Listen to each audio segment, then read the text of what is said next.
पहिल्या लिस्टमध्ये होतं, दुसऱ्यामध्ये फायनलमध्ये होतं ना, आणि त्याचं वोटिंग होऊ शकलं नाही. त्याच्यामध्ये प्रोसेस आता आपण वारंवार प्रेस घेतलेली आहे, बरोबर आहे. तर प्रोसेस पहिले समजून सांगतो.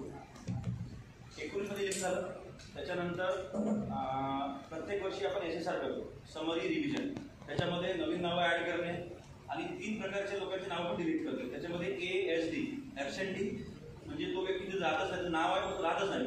दुसरा असतो शिफ्टेड, जो तिथं राहतो परंतु काही कामाने आहे किंवा घर नवीन घेतलं, किरायाने शिफ्ट झाला, ते शिफ्टेड. आणि तिसरं असतं डेड.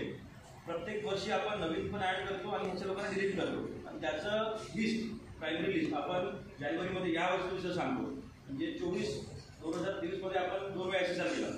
त्याच्या याद्या नवीन आपण जवळपास 2.5 लाख फोटो ॲड केले नवीन मुलांना, 18 वर्षाच्या ॲडल्टला. आणि काही नावं आपण डिलीट केले. जे नावं डिलीट केले ते आम्ही जानेवारी महिन्यामध्ये आपण सगळ्यांना त्याला सॉफ्टवेअरमध्ये पॉलिटिकल पार्टीला पण दिले, त्याच्यात पुन्हा मार्चमध्ये पण दिले. तर काही कंप्लेंट आमच्याकडे सर आम्ही गेलो नाव नव्हतं. जेव्हा आम्ही चेक केलं आम्हाला 3 कळलं की मी गेलो तर माझं नावच नाही आहे. काही लोकांचे नाव शिफ्टेड म्हणून डिलीट झालेले आहे. कारण फॉर एक्झाम्पल एखादी व्यक्ती आम्ही जसा अभ्यास केला जरी पटकन राहत होता 19मध्ये, तो 20मध्ये सिव्हिल लाईनला शिफ्ट झाला.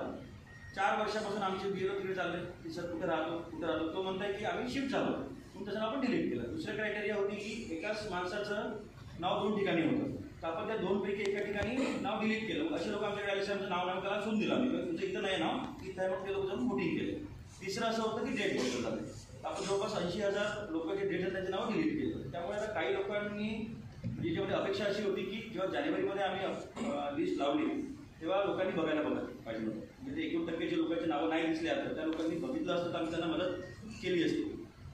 खूपदा जसं माझं एक्झाम्पल, माझं नाव लातूरलाही होतं आणि मी इथं आल्यावर नागपूरलाही केलं. माझं त्या लोकांनी नाव तुम्ही डिलीट केलं. जर मी इलेक्शनच्या दिवशी लातूरला गेलो असतो माझं वोटिंग झालं नसतं, मला नागपूरला करावं लागलं. असं आहे.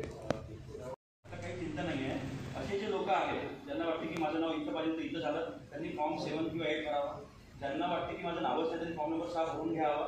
आणि सगळ्यात माझी अशी विनंती आहे की आम्ही जे इलेक्शनचे ॲड दिले होते जानेवारीमध्ये त्याच्यावर जरी काम केलं की बाबा मेरा नाम यहाँ नहीं चाहिए, जेरी पट्टा में मेरा नाम खामला में चाहिए, तो फॉर्म भर के हम असेंबली के लिए वो कर सकते हैं.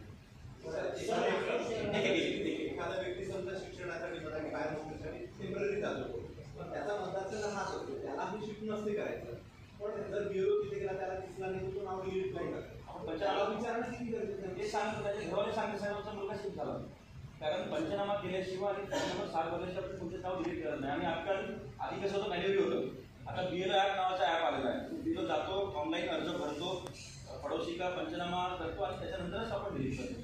सर सभी मामले आए हैं कि एक फैमिली कहीं से शिफ्ट हुई, ओके, ठीक है, उस फैमिली के 3 मेंबर हैं, 2 के नाम है और 1 के नाम का नहीं, ऐसा कैसे? वो भी हमने अभ्यास किया. उसमें क्या बोला कि जो जिसका नाम शिफ्ट हुआ है वो बोला कि साहब यहाँ नहीं रहता, बाहर रहता है, हम यही रहते. ऐसा होगा. सर इसी से जुड़ा हुआ कई फैमिलीज का ऐसा कहना है कि मेरे हस्बैंड का नाम इस बूथ पर है और मेरा नाम किसी और बूथ पर है क्योंकि रेजिडेंस है. हो सकता है. जैसे मेरे घर का एग्जाम्पल, मेरा एड्रेस दिया था, मैं रहते मेरी वाइफ एक जगह रहती है. ऐसा हो सकता है कि मेरे ध्यान में आया जब मैंने पहले फॉर्म भरा था नागपुर में ज्वाइन होने के बाद, तो मेरे वाइफ ने डागा का एड्रेस डाला था कि बल्कि डागा, मैंने नॉट करेक्ट प्रॉब्लम ये आता है वेस्ट में, डागा आता से करते हुए ध्यान में आया तुरंत नहीं. फिर मैंने ऐसा दिया कि बैंक पासबुक दिया कि घर का राज्य बंगला, फिर हमारा वेस्ट में आया. ऐसा है. और 1 मिनिट केलं आम्ही या बाबा, लेकिन पण एक मला सॅटिस्फॅक्शन आहे की फेज 1 मध्ये जर बाकी जिल्हे आपण कम्पेअर केले ते 40% कमी झालं आहे. ॲटलिस्ट आपण नागपूर सिटीमध्ये आपण मेंटेन केलं आहे. 54.74 तर 54.34 पण वोटिंग लोकांची वाढलेली आहे. तर आता आम्ही पुन्हा ते सांगतो की आता असेंब्ली जेव्हा पुन्हा मोठ्या प्रमाणात आले तर डिस्काउंट लावलं ट्रॅव्हल्सला, आम्ही सगळं काही त्यांना हे केलं. आम्ही सगळ्यांना BLOला सांगितलं फोन करून सांगा, पण आता नाही आले तर त्याला पण काही गोष्ट नाही. माझा प्रश्न आहे आता म्हणजे प्रशासनाने हे सांगितलंय, आरोप तर असा केला जातो की प्रत्येक बूथवरून किमान 1,500 नावं गायब होती. आता या अपक्ष उमेदवारांनी जे घेतलं त्यांनी 7 ते 8 लाख मतदारांचं हे सांगितलं.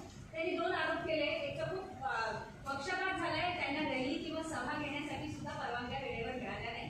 दुसरा आचारसंहितेचा जो भंग झाला, विदाऊट हेल्मेट रॅली काढणं हे करणं, याच्यावर तुम्ही काय कारवाई केलेली आहे? आणि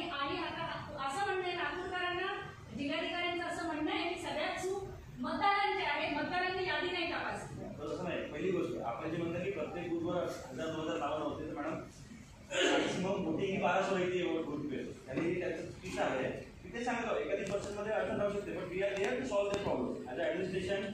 मला एक सांगा मॅडम, सगळ्यात जास्ती मतदार आपण ॲड केले. जर आम्हाला काम नसतं करायचं तर आम्ही जाऊ द्या. मी तुम्हाला सांगतो जवळपास मी 450 मीटिंग घेतल्या सगळ्या आमच्या टीम मिळून. कॉलेज में जाके हमने 2.5 लाख मतदार ॲड केलं. सगळ्यात चॅलेंजिंग असते मतदार ॲड करणं. दुसरं त्यांचं म्हणणं होतं की परमिशन नाही मिळाल्या, तर असं आमच्याकडे ड्युरिंग 48 आवर्सच्या बिफोर अलाउड असते हे करणं. फक्त कोणी आहे नाही. म्हणजे आता प्रेस घेऊन काही फायदा नाही, तेव्हा आमच्याकडे कोणी आलं सर, नाही. तुमचे प्रयत्न खूप प्रामाणिक होते, पण तुमच्या अधीनस्थ जे कर्मचारी किंवा असं- POI त्यांनी प्रामाणिकपणे काम केलं. प्रत्येक दिवशी मॅडम रात्री 9 वाजता मला रिपोर्टिंग येतं ना, किती ॲप्लिकेशन आल्या किती, आणि सिंगल विंडो सिस्टम असते. आता त्यांनी काही रूलच्या बाहेर परवानगी आम्ही देऊ शकणार नाही. नियममध्ये आहे की तुम्ही ऑटो लावू शकता, ऑटोवर एकच बॅनर असावं, ते आम्ही सगळे दिलेले. आणि आज टेस्ट केली तुम्हाला मला माहिती नाही मला, परंतु 48 आवर्सची बिफोर प्रचार थांबतो, त्याच्या आधी मला कोणतीच कंप्लेंट नाही आली. आचारसंहिते भंगाची किती तक्रारी आल्या सर? जवळपास 6 डिस्पोज केल्या सगळ्या.